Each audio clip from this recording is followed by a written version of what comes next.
बिस्मिल्लाहिर्रहमानिर्रहीम, अस्सलाम वालेकुम and welcome back to my YouTube channel.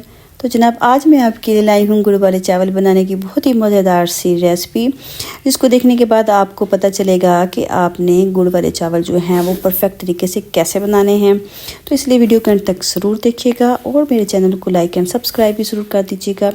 चलिए बनाना स्टार्ट करते हैं। सबसे पहले तो जी बर्तन लेना है अपने खुला और उसमें अपने पानी भी अपने खुला करके डालना है। 2 बादे खताई के लिए मैंने पत्ते और 4 से 5 डालेंगे। सब्ज़ इलायचियाँ 1 टीस्पून डालेंगे, इसमें सौंफ और हाफ़ टी स्पून इसमें मैं डालूँगी या थोड़ी सी मिकदार में अपने डालना है नमक। पानी को बॉईल होने देंगे। चावल मैंने पहले से भिगो कर रख लिए थे, अब मैंने इनका पानी निकाल लिया है। चावल है मेरे पास 750 ग्राम। पानी जब अच्छी तरह से बॉईल हो जाएगा तो चावलों को आपने इसमें डाल देना है। चावल जो हैं ये आपने तकरीबन 70 से 80% कुक करने हैं। जब आपके चावल इस तरह से तैयार होंगे तो आपने इनका पानी जो है निकाल कर इनको साइड पर रख देना है। चाशनी बनाने के लिए 1 कप ऑयल और इसमें डालेंगे 500 ग्राम गुड़ कूट कर और सिर्फ आधी प्याली जो है इसमें मैंने दूध की डाली है। आपने यहाँ पर दूध जो है वो बहुत ज़्यादा नहीं डालना और गुड़ भी जो है वो आपने कूट कर डालना है, तो जल्द ही इसकी जो है चाशनी वो तैयार हो जाएगी।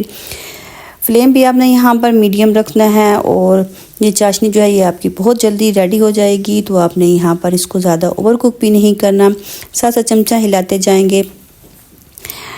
और जी अब मैं यहाँ पर इसमें डालूँगी अपनी मर्ज़ी के नट्स। आप जो भी इसमें नट्स डालना चाहें वो डाल सकते हैं। नट्स को भी आपने यहाँ पर ज़्यादा नहीं पकाना, बस थोड़ा सा इसको इसके अंदर हिलाकर आपने इसके अंदर जो चावल हैं वो डाल देने हैं। यहाँ पर आपने इसको मिक्स करते हुए जो चम्मच है उसको बहुत ही एहतियात के साथ चलाना है और नीचे से ऐसे ऊपर करके आपने इसको मिक्स कर देना है। और चमचा जो है वो गोल गोल इसके अंदर नहीं लाना, नहीं तो यहाँ पर आपके चावल टूट सकते हैं।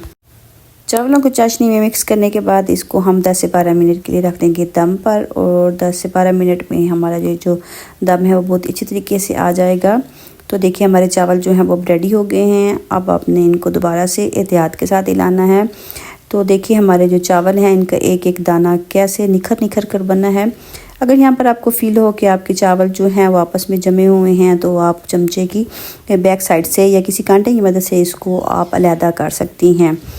मज़ेदार से गुड़ वाले चावल बनकर रेडी हो गए हैं। तो इस रेसिपी को ज़रूर फॉलो कीजिएगा और मुझे बताइएगा कि आपके चावल कैसे बने। चलती हूँ, दुआ में याद रखिएगा। मिलती हैं किसी अगली वीडियो में अगली रेसिपी के साथ। तब तक के लिए अल्लाह हाफिज़।